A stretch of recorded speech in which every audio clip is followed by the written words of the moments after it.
Spring is here. It's time to start thinking about family fun in the outdoors. This is Chris Williams promoting my good friends at Plaza RV in Bondurant. I've now bought 2 travel trailers from this locally owned company in the past 5 years. It's completely changed my family's life. We love spending time in the outdoors, tailgating, and most of all, being together. Camping has been an awesome escape for us, and I would encourage you to think about it as well. Head over to their lot in Bondurant. They have motorhomes, travel trailers, truck trailers, fifth wheels, and more. Check them out today at plazarv.com. They're 100% locally owned. Tell them that Chris Williams sent you.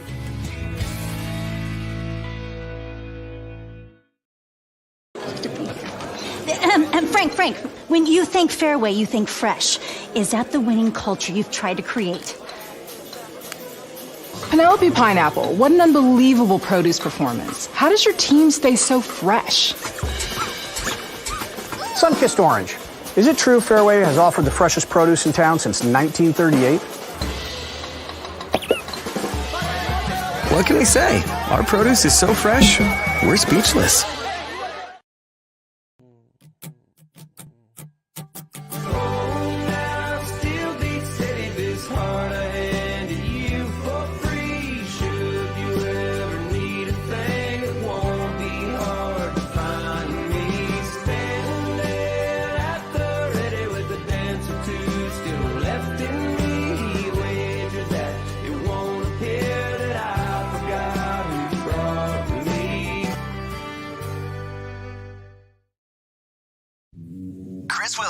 Chris Hassel.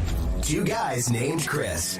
Presented by Fareway Meat Grocery. From the Channel Seed Studios, this is Iowa Everywhere. Channel Seed. Seedsmanship at work.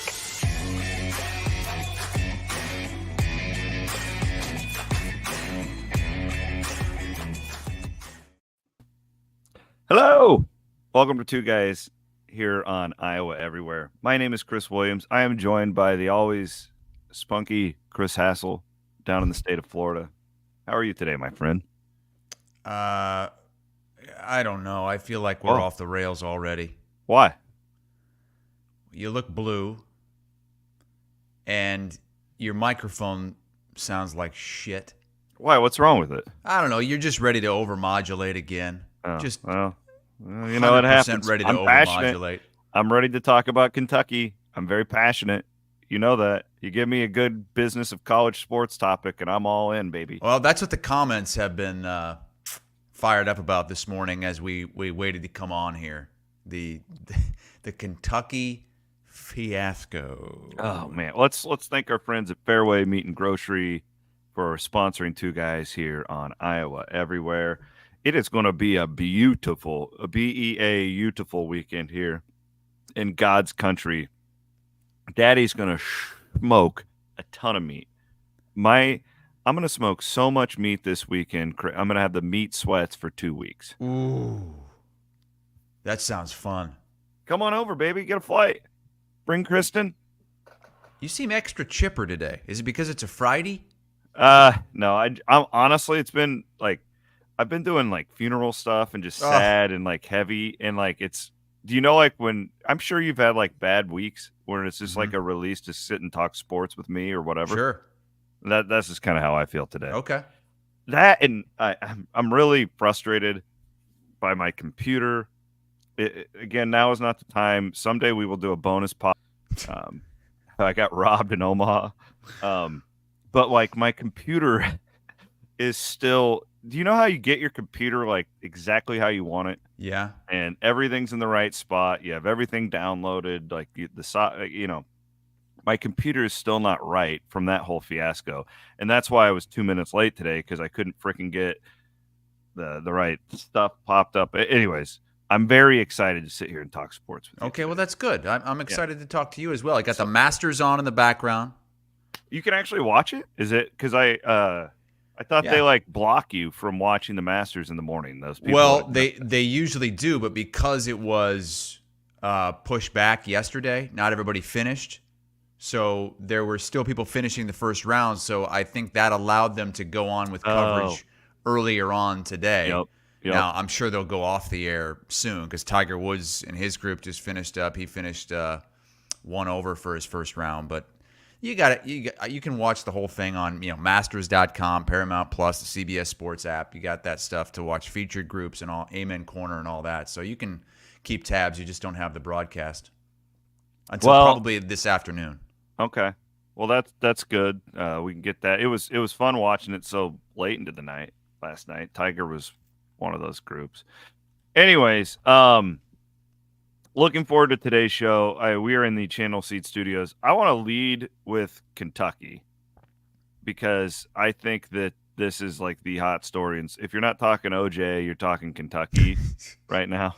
And I don't really have much of an opinion on the OJ thing. It's like, it's funny. I'm seeing all these people like relitigating the OJ Simpson trial, and I'm just like, I mean, come on. Yeah, it's a relitigating it. Like, does it really need to be relitigated? Well, that's my point. Like, I don't know why we're doing this, but anyways. Wait, hang on. Before we get to that, how did you find out that OJ was not guilty? Did they roll in a TV to your classroom? Nope. I was on a bus. I think we had like a field trip or something, and the teacher. This is prior to cell phones being. I don't know how our teacher found out, but all of a sudden. Yeah, this was what, 94, 95?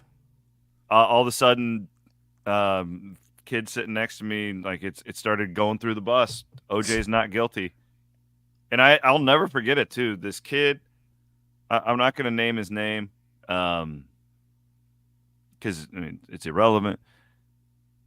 But this kid sitting next to me was like, my parents like. Everybody's like about their parents, right? Like you just kind of go through whatever worldview your parents have. Yeah. And his parents thought that OJ was not guilty. Oh. They were Interesting. They were that type. And okay. He was like celebrating it. And I don't know. Oh my God, really? Like, and I was the type too. It's like, you got to realize the family I come from. It's like, we're out dirt racing. We're not sitting around watching court TV. My house is just not what we did. So I really didn't have.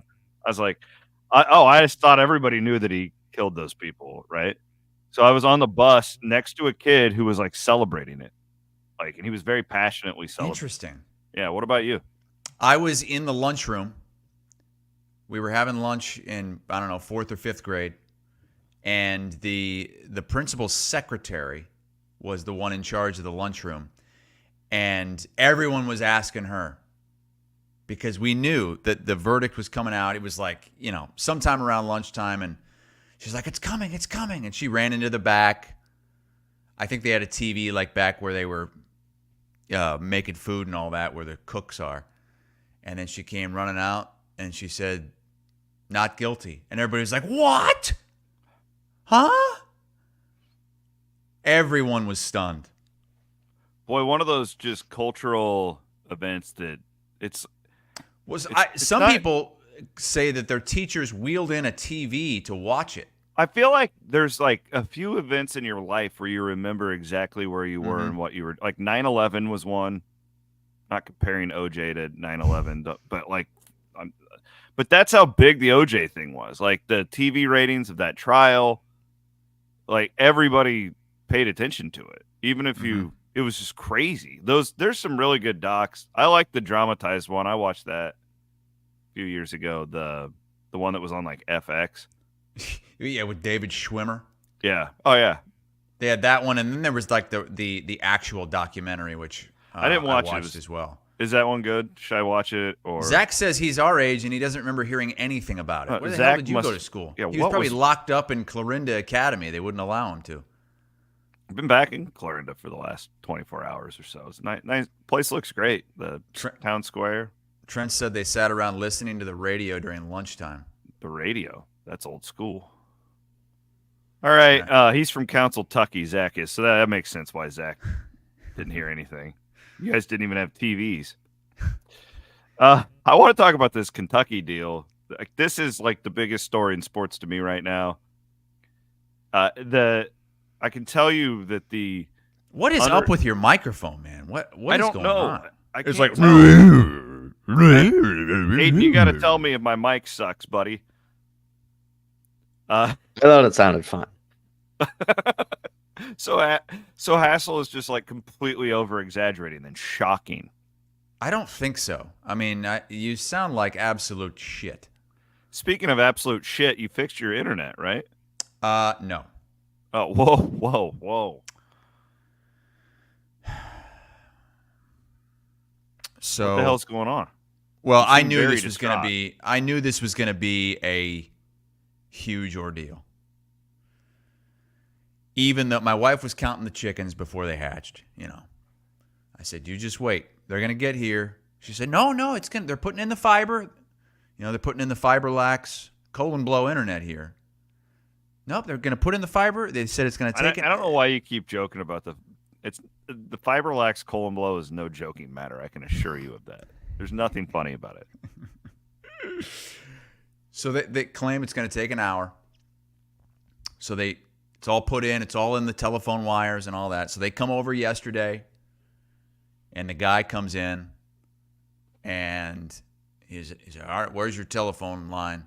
Where's your telephone wire? Where's the pole?" He's looking around. I was like, "Well, that's the problem. The telephone pole is on the other side of my neighbor's house behind me." Yep. So he's like, "All right, well, I'm going to have to go get their permission to run a line through their backyard to get to your house." And I was like, "All right." So he goes over there, comes back. "Well, your neighbor said that unless we dig it and bury it the same day, it's a no-go." So the neighbor said apparently that the line just can't be laying out there for a week or whatever before it's got to be done the same day. So like, "I got to call my manager." Oh, so this guy's pissed at you. I don't know. I don't know. I just want the goddamn FiberLax internet. But I knew this was going to happen. So long story short, the guy's here for like 4 hours. Finally, I find out. And that's the worst when the random dude's God. in your and house. I just have to sit there. Oh, it's the worst. I can't do anything. You ever feel like you have to entertain him? I always feel like I have to talk to him. Oh, no, I don't. No, I feel like it's my responsibility. I don't even invite them in the house. That's where so he didn't even set foot in my house. See, I was talking like to him outside. He's hanging out at his truck. Okay? If that guy's there, I feel like I have to offer him coffee. No. Nope. I feel. Nope. He was hanging out in his truck. He was Wish just I was fine. more like you. So he says, finally, "All right, well, we're going to have to dig a hole and blah, blah, blah, and it's going to be 3 or 4 weeks." So that's where we're at. My favorite part of this whole story, I don't even know if you realized, but you put out the tweet about the FiberLax colon blow internet, and you tagged AT&T, or you said AT&T in the tweet. The official, I didn't tag him. The official, with the little gold star next to it, AT&T account liked it. Oh, yeah.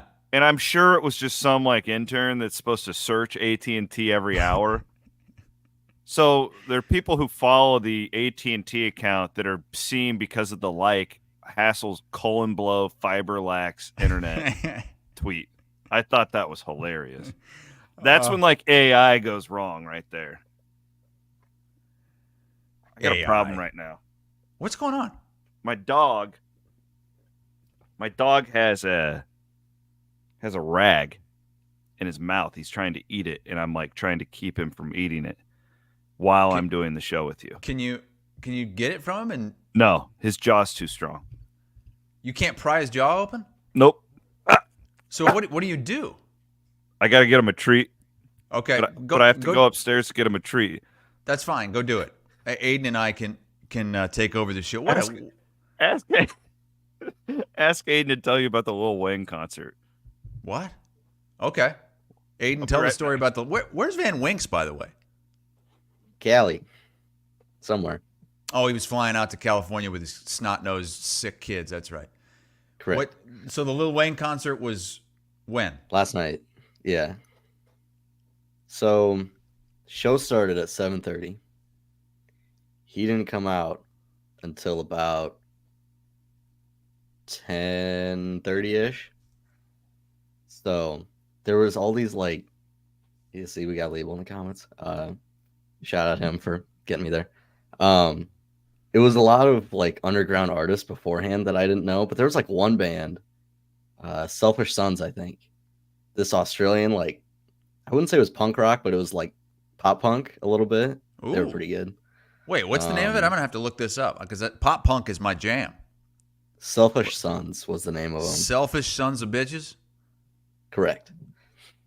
They did a cover of a Foo Fighters song that was pretty good. All right, wait, this is the story? This is the great story that Williams was gonna have? I thought I don't have a like, great story. Well, I mean, it just happened last night. I haven't even talked to got Steve so about it. drunk, I passed out, pissed myself. I wish I could have gone. I really wanted to go to that. Williams, that was the story? Well, he just like documented I the night. don't know. I thought he would list. I Aiden thought he comes would on and tell a just good lists story. the people that performed. Liebel says it's not pop punk, it's alt emo pop. There is a difference. Thank you, Liebs. I'll never forget that night that you and me and my wife and that random friend of yours went to that ZZ Top concert together. Oh yeah, that was Beating. That was my boy Dan Beating.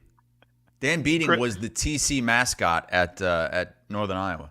Chris Connolly. So that was back when we would fill in for Murph and Andy on KXNO, and we never got paid because iHeart doesn't pay their like backups or whatever. So we would literally just do it for free because we were that stupid at the time. And Chris Connolly like found out about it and felt bad, and he's like, "Well, I got some ZZ Top concert tickets for you guys." Yeah, it was fun. Who was the best performer that night? Was it Three Doors Down? 3 Doors Down, and then Gretchen Wilson, but she didn't sing Wilson Redneck was Woman. Not good. Yeah, she didn't sing Redneck Woman. How do you do that? 3 Doors Down was by far the best act that night. Rocked. We were rocking that night. That was a good show.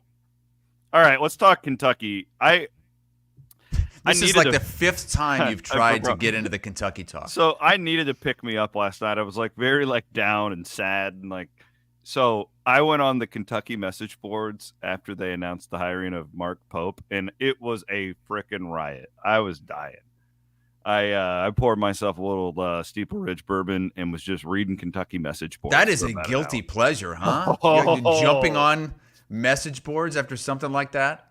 All right. Can I make a comment on – I would like to make in defense of Mark Pope. Can I just make a quick point? And I don't know if I'm going to be right here. I'm not saying this is going to be a home run hire. Well, if anybody's going to defend Mark Pope, it's an Iowa State fan because you guys have been so scared of BYU ever since they joined the Big 12. So I think – so one of the criticisms of Mark Pope would be people who say, well, he hasn't done much in the postseason. And that's fair. What I would say, though, is you need to know more about BYU basketball. That's a brutal job because you have to have like a certain number of Mormons on the team, members of the church. Like seriously, it's hard. It's like Notre Dame football in the 90s where they can always get to a certain point, but they still had to like have like actual academics and stuff, right? So like his recruiting, you basically are recruiting the Mormon church and then like 3 or 4 other guys. So my point is with BYU, that's always a program that's going to be pretty good because you're always going to get like 3 or 4 Mormons that are really good players. The best Mormons are always going to come to you. But then after that, like your roster's just not as deep with talented guys because of the church thing. My defense of Mark Pope here is that I thought Calipari for the last 5 years or so has been very stuck in the NBA one and done era of college basketball where you just wanted to get as many of these McDonald's All-Americans and blue chippers as you could. But the problem is the good teams in college basketball keep getting older. And Kentucky's been trying to do it with 18-year-olds. As talented as they are, that's why they're losing in March. It's not because of talent. It's because they don't have the experience and they don't have the toughness. So, like, to me, if Pope can go in there, like I actually like what BYU has done to prepare him because I think he could go like Kentucky fans do you want McDonald's All-Americans? Do you want draft picks or do you want to win? And if you want to win, maybe a completely different approach is exactly what Kentucky basketball needs. And you got a Kentucky guy. That would be my defense of him. Again, I don't know if he's going to win, but I do know that I don't think it's nobody has gone far at BYU. Look at the entire history of that program. Nobody's taken deep runs in the NCAA tournament. And I think that while the church thing helps them always kind of have a pretty high floor, it also keeps their ceiling from completely maxing out too. So I don't know. I don't think this is as terrible as a lot of these entitled Kentucky fans think. What do you think? Yeah, I mean, the problem is you go from thinking you're going to get guys that have won a national championship or multiple national championships, Dan Hurley, Scott Drew. You go from that, guys that have proven they can win a title, to a guy who hasn't even won a postseason game. Yeah, no, I get it. Like, he is one of your guys, though. Like, this is a Kentucky guy. Played for Kentucky in the mid-'90s, won a national championship at Kentucky under Rick Pitino. So this is one of your guys. That also is a good thing, I think. Yeah. You also have a guy, and Aiden, maybe you can look this up. This is a guy who's used to having a lot of pressure on him. Like, say what you want about BYU, but they play in front of 20,000 fans every night. It's hard. And you've got, like, the church leaders, and you have an athletic director. It's a brutal job in that sense. So you got to, like, know the essence of that program to know how difficult it is. I'd venture to guess that the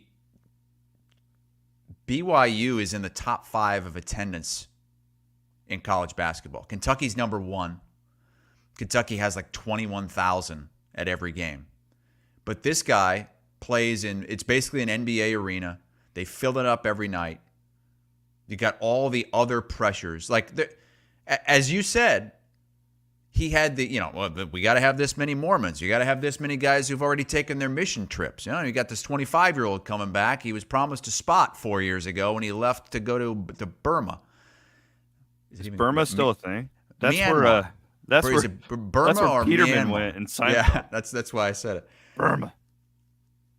And now, sure, you've got the pressure, and he's going to have more pressure than just about any Kentucky coach, anybody that they could have brought in there, because they're not going to.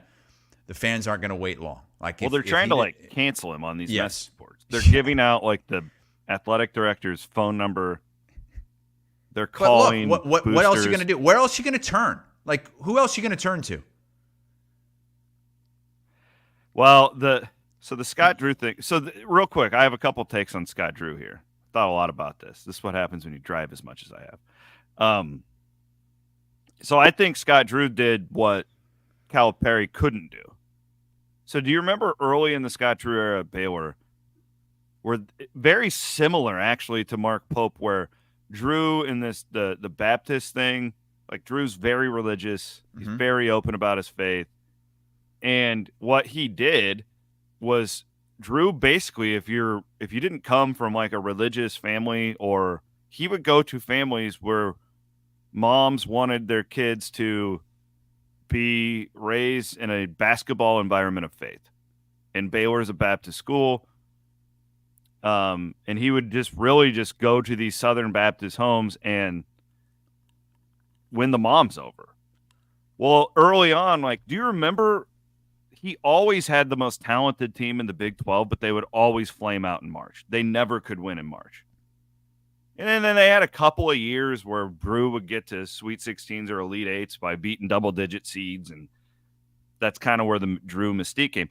What he did, though, that Calipari never really could grasp was Scott started, I'm going to keep a couple of these guys, but he started getting his teams older. Those Baylor teams now, I mean, they're old. They're third and fourth year guys mixed with a couple of really good freshmen, and it's been a really nice deal for Baylor. And Calipari, like, I think he was trying, like, he got CJ Frederick, right? Like, we all remember that. But he never could get the roster building thing right in this era where you're taking 2 grad transfers, 2 sit-out transfers. I want 3 McDonald's All-Americans, and then I want a couple guys who are developmental programs. Like, that's how Mark Few does it better than anybody. I think Otzelberger's pretty damn good at it right now from what we're seeing at Iowa State. But Cal just could never. And I'm looking at like what Arkansas is going to do, and it just because here's how this works now, Chris, is these coaches now, and I've got I know this for a fact. When they go and ask for a job, so like if Scott Drew was having a job or conversation with Kentucky, it goes, how much are you going to pay me? And then what am I guaranteed in NIL? Mm-hmm. Where it used to just be like, how much am me and my staff going to get, right? Well, now like this matters so much to it. And I just don't know, like if I'm Scott Drew, like I think he made the right decision. I own Waco, Texas. I can do anything I want here. I make a ton of money. It's a private school. I can hide things. The boosters are in the palm of my hands. And I'm going to go to Kentucky where I've got these maniac, lunatic, fringe, crazy ass fans that are trying to find my phone number and post it all over the internet. Like, good job by you. I had a conversation with Gary Parrish from CBS a couple of days ago about Drew contemplating whether or not he would go and take this job. And Gary said, look, I was with him just a couple years ago, spent the day with him in Waco. We would go out to eat at restaurants there, and no one would bother us. Yeah. No one would bother us. You go to Kentucky, say goodbye to that. That's not happening anymore. If you are going to go out like that, you are going to get mobbed. Mm-hmm. So, and that is no small thing. And not to mention the pressure ratchets up big time. Like Scott Drew can be at Baylor for the rest of his career. He won a national title there. He has job security forever. And it kind of feels like he will be now. Like if you turn Kentucky down, like isn't that what other job would Scott Drew jump at? Yeah, for a while, and maybe it still is, because I've heard some people say this during this search, Kentucky is considered the number one job in the country. If it's not number one, it's absolutely top three. But again, things change. It's all about NIL. And look, Kentucky can raise more NIL than just about anybody for basketball. And that kind of leads us into the discussion about what Fran McCaffrey said. Okay, catch me up on this. You're the one that catch me up on what Fran McCaffrey had to say. So I don't have the tweet in front of me, but it was at some kind of meeting with the president or what have you.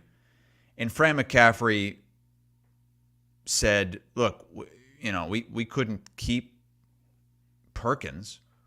Tony Perkins was worth $500,000 on the open market. And that's probably what Iowa has to spend total in NIL. Well, you rolled your eyes. Yeah, I don't buy it. You think they have more than that? They should. But fans don't want to give that program money because they don't believe in what Fran McCaffrey's doing. Yeah, we've There's apathy. I get it. Yes, I understand that. Now, if they went out and they got a different coach, I blame the and coach. it fired, I blame the coach. And it fired up the fan base, they would have more money. I blame the coach. Right now, the women's game, they've got, and Brad Heinrichs has said it. When people are giving money now, a lot of them are saying, "Hey, we want this to go to the women's basketball program." That's not happening with men's basketball. Doctorman tweeted this out. It was at the monthly Presidential Committee on Athletics meeting. Fran McCaffrey says departing point guard Tony Perkins had a market value of $500,000 and Iowa wasn't going to be able to meet it. You rolled your eyes. Well, I'm tired of hearing about it. But it's the world started changing, and all Iowa's coach did was just bitch in the media about how terrible this whole thing is.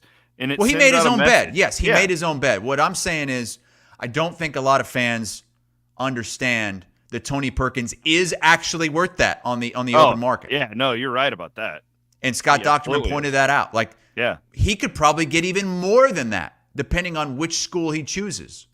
If you're just going for money, I think he could get more than that. If you're going for fit, maybe he won't get quite that much. I'm surprised there's not more guys on the transfer portal because of this, because the message that college basketball is sending is declare yourself as a free agent and you will get a raise. Yeah. There's nothing stopping them. I was thinking about this last night as it pertains to Iowa State. Iowa State's got a great thing going on right now with TJ Otzelberger and the roster that he has put together and the future that it looks like they have. But Iowa State can't compete with the other schools that they're trying to compete with as far as money goes. So no, I mean, they just lost out on a kid. Taman Lipsey could go to the open market right now and probably make $1 million somewhere. Yeah, I was thinking that earlier this week. It's like, okay, well, if Tony Perkins is worth $500,000, what's Peyton Samford worth? You know? A lot more than that. What's Momcilovic worth? A long stretch four that can shoot, you know what I mean? Like these guys are all. The whole thing is it's. Listen, you and me agree. They should get paid. We all know this, that they've been taken advantage of for 50 But I don't think they should be paid by the fan. Well, no, yeah, we agree on that. Like, this should be coming from the schools. Like, this is ridiculous. You start getting in, you start getting into this kind of arms race. This is the type of shit that pisses fans off, though, because it's like, yeah. It's not that the players are making money. It's that they can just use, because the thing is, to the fans, they genuinely care about these universities and these teams and the laundry that these guys are putting on when they go out there to play, and gals, because it's very prevalent in the women's game too. And now, we're just in this era where you're incentivized to use that laundry that the fans passionately care about, and you can just, you're just using it to get a raise and that's what pisses people off. At least from the Iowa State side is what I see. Iowa State lost out on a kid, Hadley from Colorado, who had been a silent commit, and he was going to commit after the Final Four. And then all of a sudden, Iowa State gets a call that he basically had been offered $500,000, $600,000 by 4 or 5 different schools. What happened is the Calipari taking the Arkansas job really screwed up the market. Because Arkansas doesn't have a single player on its roster that I'm aware of. So basically, it's like Walmart and Tyson Chicken are just going to fund. Yep.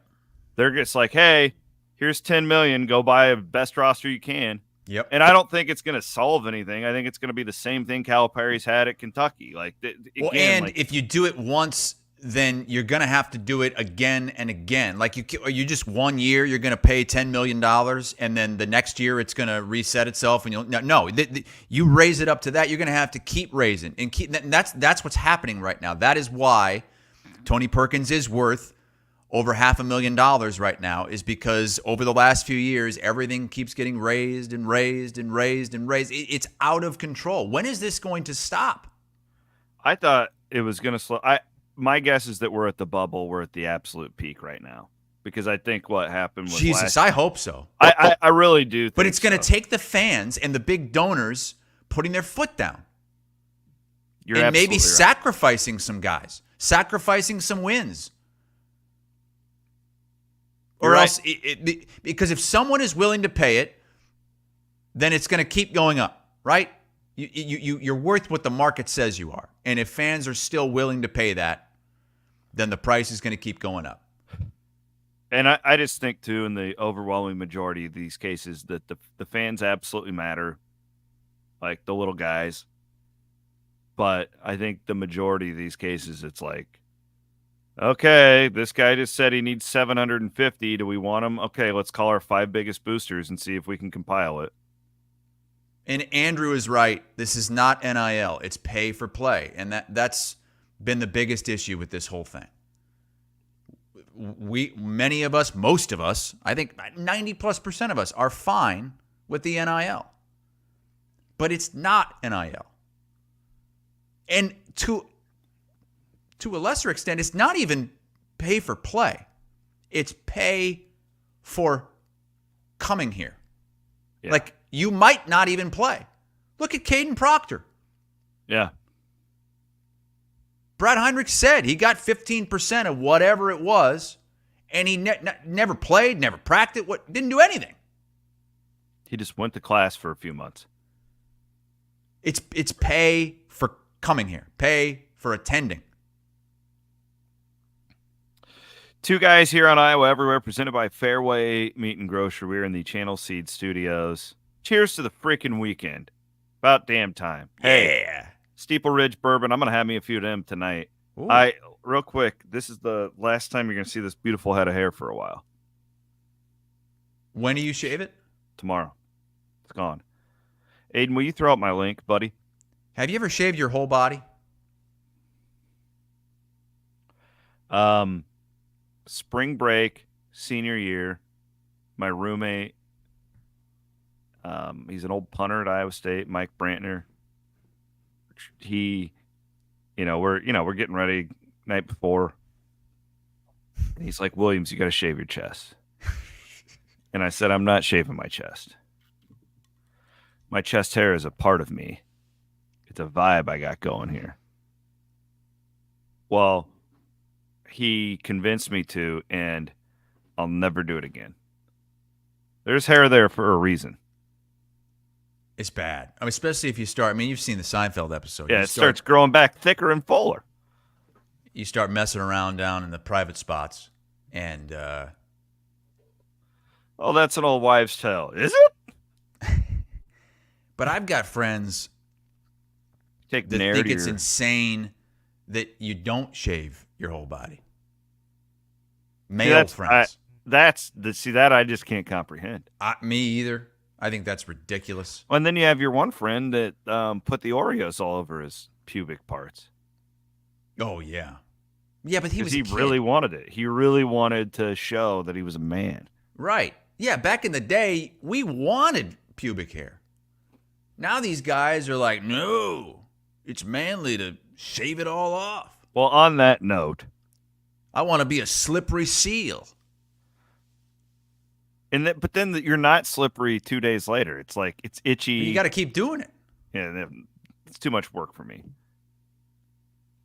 I'll be shaving 13th year, I think, for the St. Baldrick's Foundation. The foundation, why I love it, Chris, is like a lot of these charities are absolute frauds, where it's like 70% of the money goes to pay their CEO. This one, like, I think it's like 90% of the money goes to actual pediatric cancer research, which is totally different than like most of cancer research money goes for adults, and you have to treat kids differently, is what I've learned over the years, because their bodies are teeny tiny. So this is all going to kids cancer research, and I want to raise $4,000. Last I saw, I was at like $650. So if you guys could help me out, this is better than paying the players. Yeah, no kidding. Stop giving your money to Bloom, okay? Give it to Williams. That was coming. The link is here in the comments. We appreciate anything you guys can do. Or if you don't even want to do that, you can come out. We'll be at Reclaim Rails in Bondurant on Saturday night. It starts at 5, and you can just come and have some beers and be a part of the community event, which is always I'd love to see any of you guys out there just come out and support what we're doing. The Iowa football program, boy, I mean, it sounds like this offense is lights out right now, Hassel, from what I've been reading on Twitter. I mean, they're bebopping and scatting. They're doing the running. Like, they're on fire. Deacon Hill looks like a, seasoned Caleb Williams out there. What do you think about the reports coming out of Iowa spring football? You're such an asshole for putting it that way. What do you mean? What did I say that's inaccurate? I am reading the articles that are coming out of the Iowa spring, and this offense is completely different. The David Eicholt tweet from a couple of days ago. He said, Deshaun Lee on Iowa's new offense. Quote, I'm seeing a lot of motion. They're trying to trick our eyes. Like, oh my God.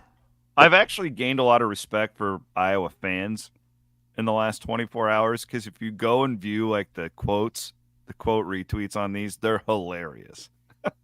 Like Iowa State fans are like this right now with the offensive. So like I don't know how Iowa does it. Iowa State will bring like a different assistant coach every day. So then we're all going to write our tight end stories. We're all going to write our defensive line stories. Well, this week was the offensive line.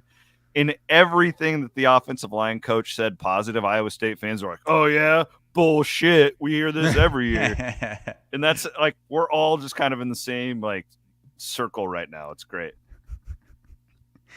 And then you're hearing stuff like, well, Kirk Ferentz, he's just focused on the offensive line, and it's really, the new offensive coordinator. It's his whole show. It's his whole shebang. It's going to be it. He's doing his own thing. Ferentz doesn't care. So just do it. Yeah, right. You think we're going to come out there in September, and Ferentz is just going to let anything go? I mean, come on. Fool me once, shame on me. Fool me twice. Fool me 15 times. No. Okay? We don't believe a goddamn thing we're hearing until we see it against legit competition in the season. This is like Matt Campbell. A guy's got a torn ACL. Yeah, he's day-to-day. We're icing it. He's going through walkthroughs, and then he's in the back. It's like they're literally taking they're shocking his heart, bringing him back to life. Matt's just like, yeah, feels pretty good. We think he's got a shot on Saturday. No, we don't believe you guys anymore. You know why? Because coaches lie. Listen, Williams, come on, though. This is about Iowa. Stop putting your Iowa State spin on this. This is Iowa here. This is us, okay? Well, I'm glad that they're tricking the defense's eyes. Yes. Let's welcome to the 20th century. Big Deke. Which was a century ago. Fucking Big Deke energy is taking first-team reps again. Now, as he should. He's an experienced Big Ten quarterback. You get some of these fans that are like, well, what'd you expect? McNamara's still hurt. It's like, that's the point, okay? McNamara is going to get hurt again, okay? You need to have a real backup. You need to have somebody that isn't Deacon Hill in that backup spot. We got Petrus over there in Utah State just running around in circles over the defense. How have they not found anybody better than Deacon Hill this offseason? Too bad Labus left. Oh, God. I'm telling you. Can we have like a Labus and Spencer Petrus tracker this season, Aiden? If Deacon Hill starts a game this year, I'm telling you, there are going to be people, and it's not enough to make a difference. I swear to God, there are going to be people that stop being Iowa football fans. It's going to happen. Well, like you've seen with basketball, like they're tired of the same thing. Yeah. I mean, if you had to guess right now, Williams, Cade McNamara is still hurt, still can't do all the stuff. He's jogging around, whatever. If you had to guess right now, how many games will Cade McNamara start this upcoming season? Okay, because I was going to frame it as what's the over-under DRF Sportsbook total on games Cade McNamara starts. What would you put it at? I would say 8.5. Yeah. I was... Probably take the under. In my own head, I was going to put it at 7.5, but I think for a betting line, you've got to protect yourself a little bit more. Yeah. I think anywhere between 7 and 9. So you're going to have 3 to 5 games, we think, right now, where someone else is going to start. Like, this is... I would be stunned if Cade McNamara makes it the entire season. And even if he does start 7, 9 games, how many games is he going to be actually healthy in?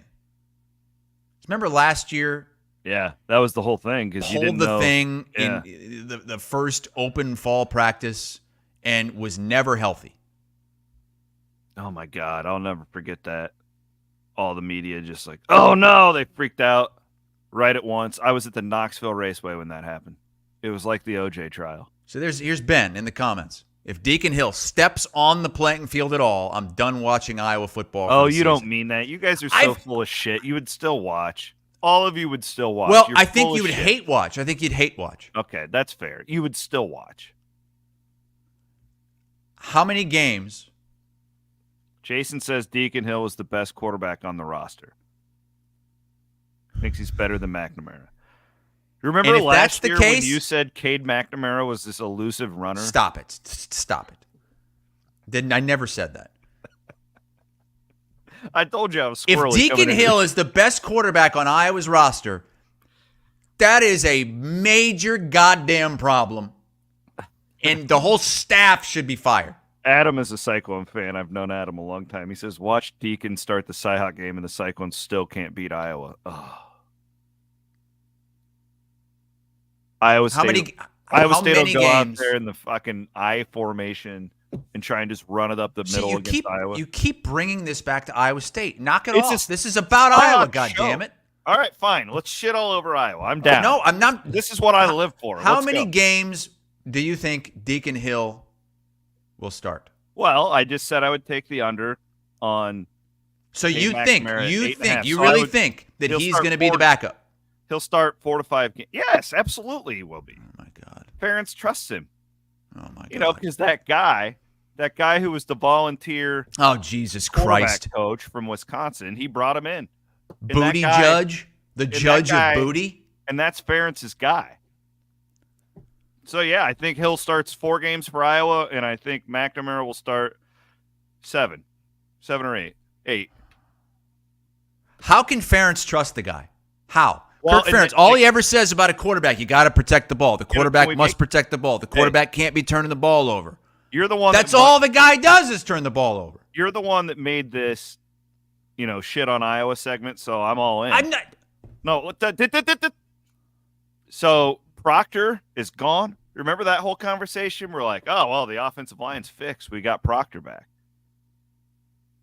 Well, he's not there now. I'm just saying, how do we know your line's going to be a lot better? I don't know that. Well, because Kirk Ferentz is 100% focused on that offensive line. He doesn't care about anything else. Offensive line, get that thing better. How many years have we been talking about the offensive line being bad? This is 3 years now. I'm sorry, I'm overmodulating. I'm pulling a Williams because I'm getting so fired up.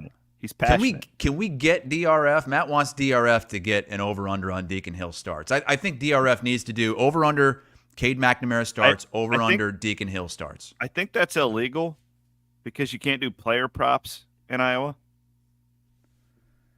Oh, and now that's right. Damn it. Yeah. Because then you could get, the guy who was the volunteer coach from Wisconsin, somebody could pay him. Judge.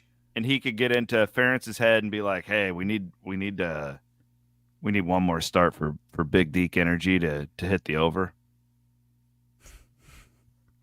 All right, I'm done talking about Iowa football. You wanted to do this.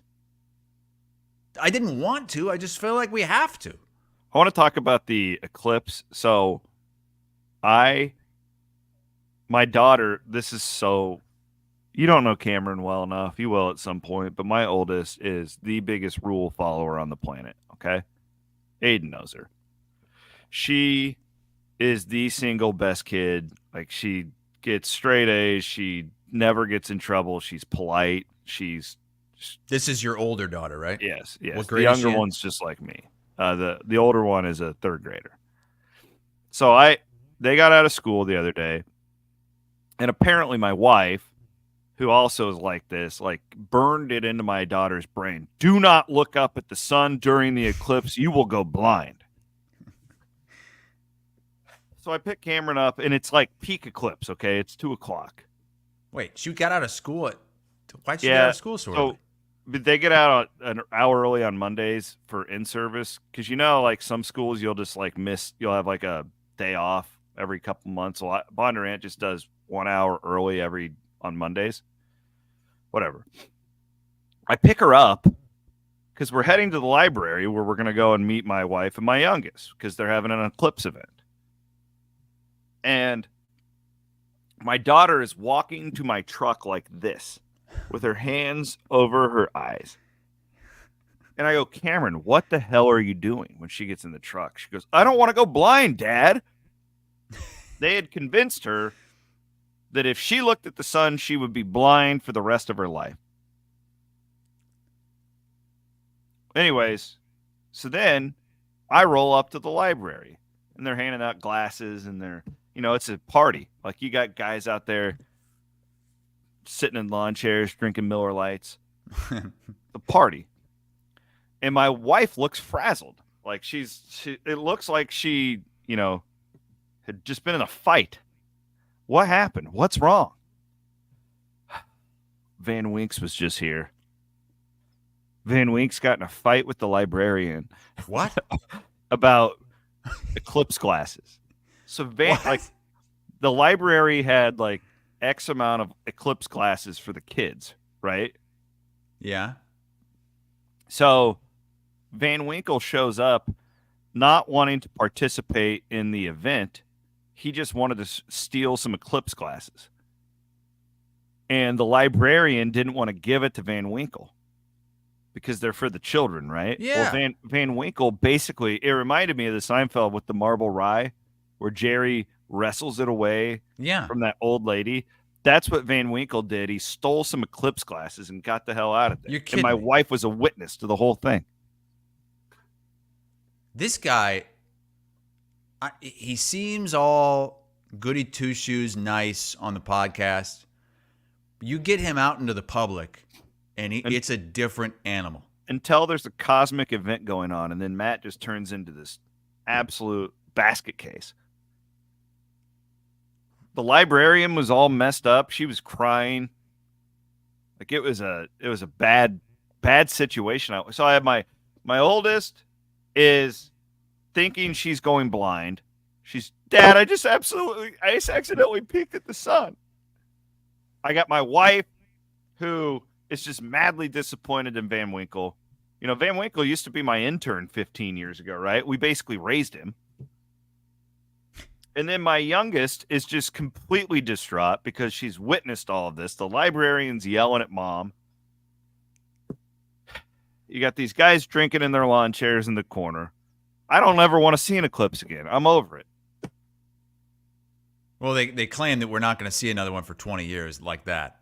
Bullshit. It'll be here in 3 years. By the way, this reminds me, the next time Van Winks is on the program, we got to pin him down about that dog bite. Oh, yeah. Remember that? A couple of months ago, he sent us a group text claiming he was attacked by a rabid dog. And then we start asking him questions. It's like a Chihuahua. It's like a Chihuahua, and the owner's all upset. Van Wink's threatening to go to the services to get the dog put down. And you had to talk him out of that. Yeah, and we're like, oh, can we see the dog bite? He's like, well, my jeans were on, and it didn't really break through the jeans. Thank God I was wearing the jeans. It's like, what do you mean? What like if you ran into the dog and you weren't wearing pants? Whoa. Jason's paying us $4.99 to answer a question. Yeah? What's the question? What's the over-under on Matt Rule's Nebraska Cornsuckers beating Iowa this year? The over-under on Matt Rule's Nebraska the over-under on... Or like, what are the chances? Okay, so like percentage chances? I did talk to Fred Hoiberg yesterday. Yeah? He says that freshman quarterback's really good. I don't know if he'll start. Just thought I'd pass that along. So I think Rule's a really good coach. I don't know like if they'll beat Iowa. Iowa's a much more established program. They beat Iowa last year. Yeah, but that wasn't. It goes back to Iowa City, right? Wait, hang on. No, they didn't. What am I talking about? I have no idea. I tuned out the Big Ten West. I don't even want to think about it. I'm so glad I'm so pissed about what I'm hearing about spring practice that I've got Iowa losing games that they won. I remember watching that game on a plane, the Wounded Duck field goal. I'm thinking of Minnesota. Minnesota finally got over the hill against Iowa. Can I brag? We got to answer the question. Yeah, he paid us $4.99. 60% chance that Matt Rule beats Iowa this upcoming season. 60% chance. What if Big Deke Energy is starting the game? Are you assuming that it's Cade McNamara? Pretty much, I just assume that whoever starts the game at quarterback isn't going to be able to do anything. So it's all going to come down to the defense and special teams. I don't know, though. This Lester, he's an expert in motion. Really good motion guy. Tricking the eyes. It's like the kid had never seen in practice like an offense trying to trick him. Can I brag about Fred Hoiberg for a minute? Sure. I love Fred. This guy is salt of the earth. So the family where I was back at this funeral, they're huge Nebraska fans. And my friend Steve, like, he literally, like, I don't know if I ever saw him without a Nebraska hat on, whatever. And I asked Fred if he would do a little bit of a thing for this family and just record like a 30-second deal and just give them condolences. This guy went on his own, looked up the obituary, learned about my friend's life, and did a 3-minute just touching video that was just amazing for these people. It like that guy, I can't say enough about how much I love Fred Hoiberg. He's just an amazing That's human. awesome. Really good. The reason I point that out is because not all coaches are liars and dickheads like we like to portray them as here on Two Guys. All right, so we knocked out the Eclipse. Oh yeah, like some of these schools though, you were pointing out, like they wouldn't even let the kids go outside. Like so your daughter's school was just they let them out because it was scheduled. They gave them all glasses, and they said go out and stare at the sun all you want. That's why I got my kids here at a good rural school like Bondurant. Yeah, it sounds like most schools, and maybe this is more like city schools, would not even let the kids out of the classroom. That's like you insane. I agree. And I posted that on Twitter, and I had all these people. Do you not understand how the liability that what happened to permission slips? Yeah. Like when we had the big eclipse back in '94, it was during the middle of the day. I was in 3rd or 4th grade. It was probably right around the time OJ, OJ gets his not guilty. They take us all outside. We made these little cutouts, like whether it was a shoebox or a piece of paper, and you would have it, you would hold it, and it would show on the ground what it looked like up if you looked directly at the sun. So you didn't have to look at this. No one looked up there, okay? None of us were like, oh, that'd be real funny if we looked up at the eclipse and blinded ourselves. No, you're not a fucking idiot. You didn't look up there like your daughter. Yeah. Everyone followed the rules and learned about eclipses. Our teachers, they were teaching us the whole time, and it was something that we all remembered. I can't tell you how many people have said, yes, I remember where I was. 1995, I remember us going outside, learning all about this. That's where I first learned about eclipses. And it's a teaching moment. So many times I don't have kids, you know that. But I just, yes, I hate kids. As a kid growing up, though, the times where I was most engaged in school and learned the most was when you could apply it to a real life situation. Like you're not just sitting there in a classroom pointing to a picture of an eclipse. You're out there experiencing it. Think about the future astronomers and astronauts who missed out on they're not going to be astronauts now. Look at this. See, like me. Look at me. Look what I did. I took my the dish, the drainer. Crystal Bloom told me to do this. She goes, Williams, go out there and you can look through it. And it still it didn't work. I don't think I was doing it. I didn't see shit through that colander. But what like is that, a colander? That's a colander right there.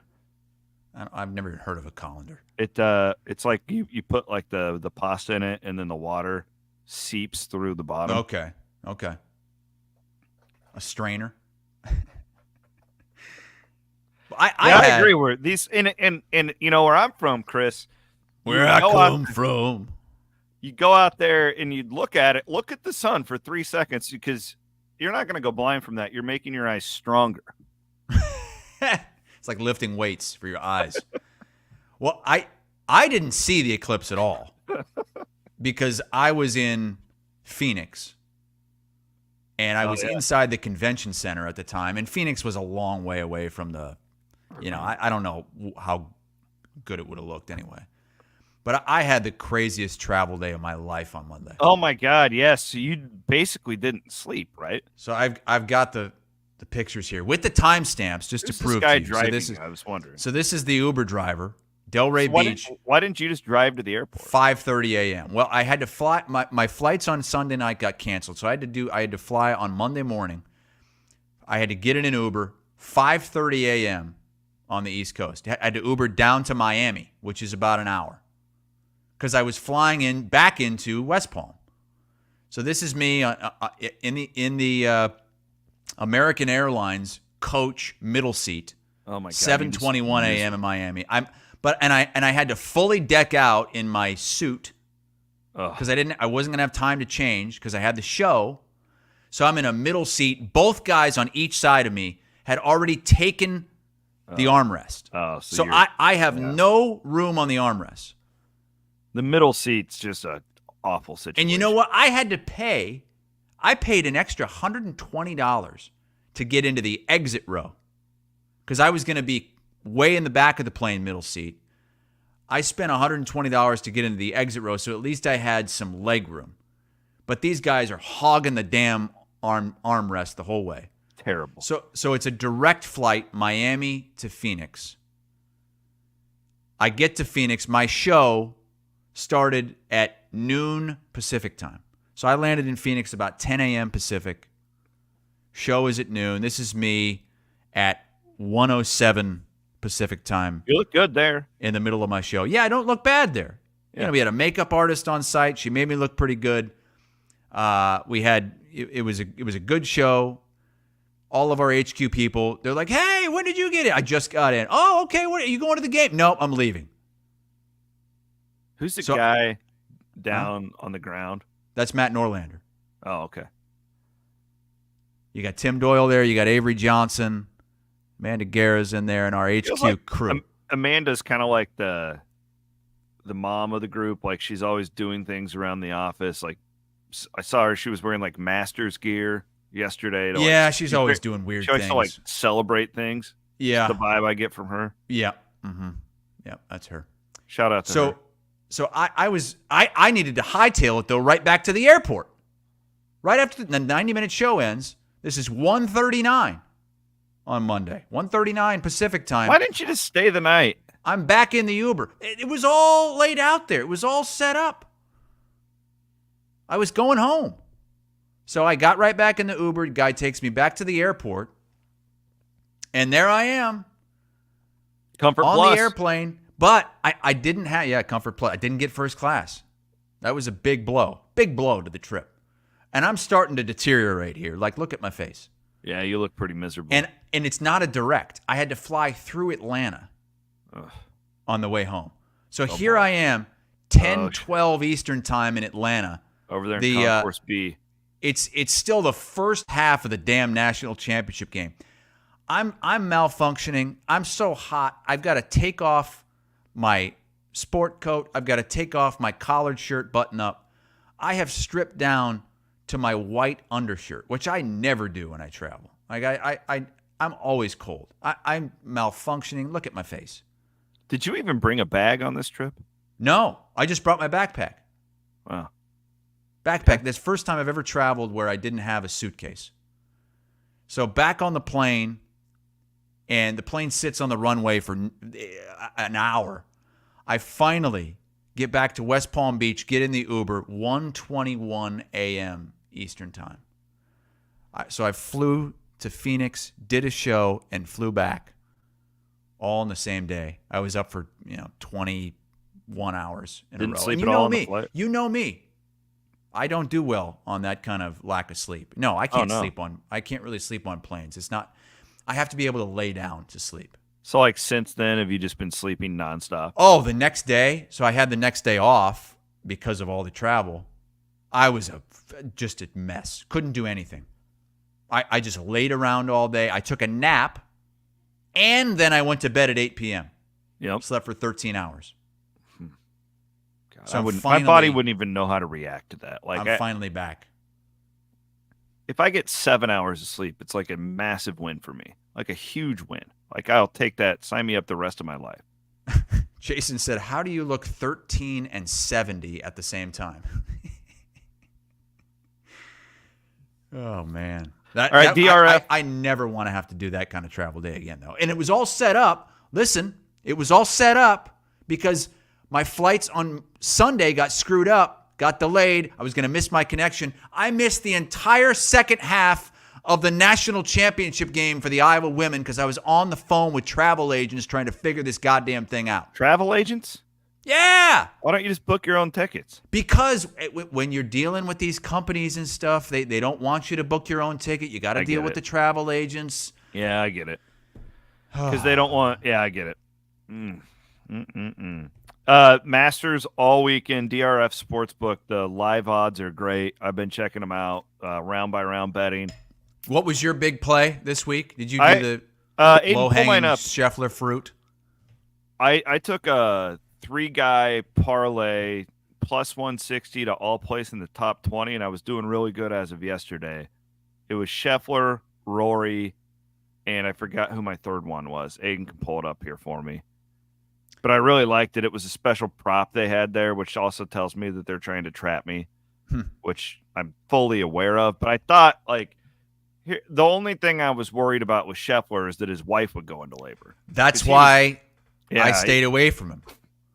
He was going to finish in Rahm. Rahm's the other one. So all those 3 guys, to me, Rahm's so good at Augusta. Rory's always a top 10 guy in these majors, but he never wins. And then Scheffler, as long as that baby doesn't come, I like my shot here. Plus 160. But if that baby comes, yeah, it's a tough break, right? Tough break. But I mean, I hope the baby's healthy, right? It's a blessing. That's why I took Rory top 10 at even money. God, we have boring Masters bets. You know what? One I did. No, one of them I did, and I'm really good right now. DeChambeau to win? I had Max Homa to win at plus 6,000 on DRF.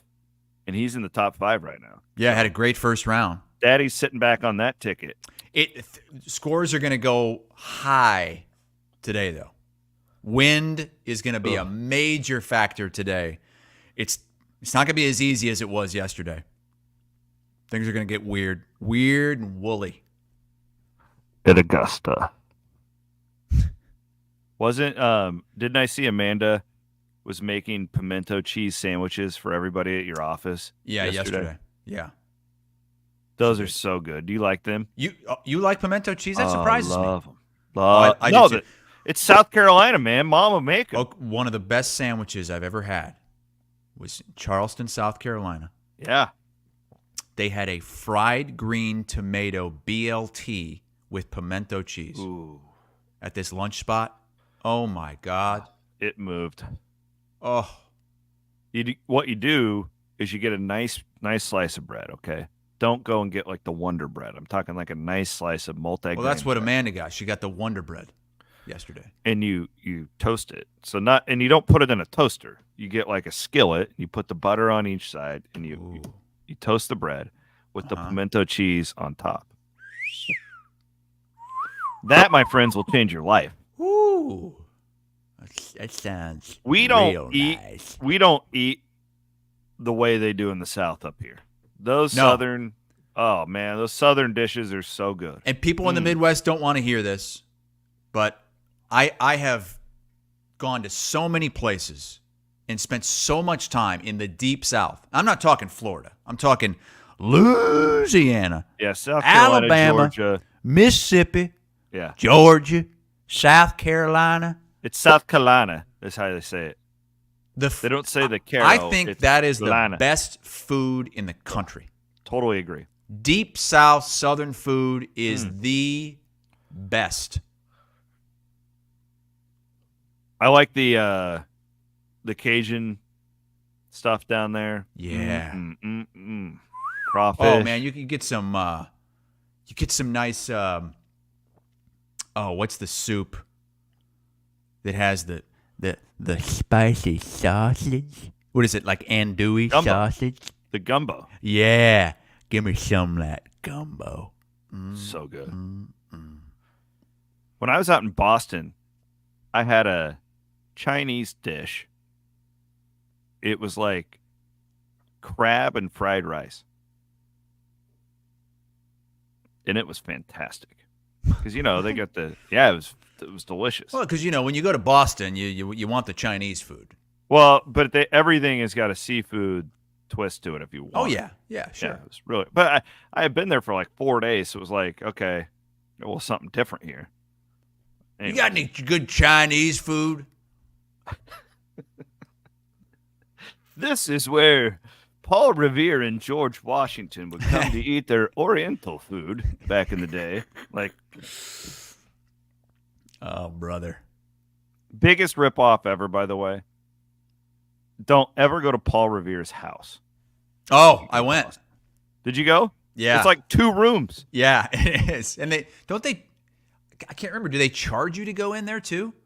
Yeah, you pay. It's like a museum. Yeah.